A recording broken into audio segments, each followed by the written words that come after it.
Lunedì 3 maggio, San Filippo, è il 123° giorno dall'inizio dell'anno, ne mancano 242 al termine. Il sole sorge alle 5.56 e tramonta alle 20.20. La luna si leva alle 2.37 e tramonta alle 11.45.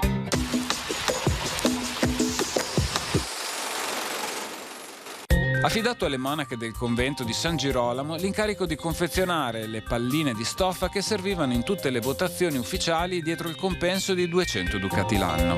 Anticamente le palle erano di cera, ma siccome quando cadevano in una delle 3 urne si sentiva il tonfo, una legge del 2 ottobre 1283 aveva prescritto che d'ora in avanti sarebbero state fabbricate in stoffa.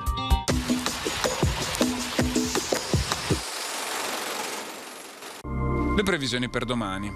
Variabilità con spazi di sereno alternati ad addensamenti nuvolosi anche significativi.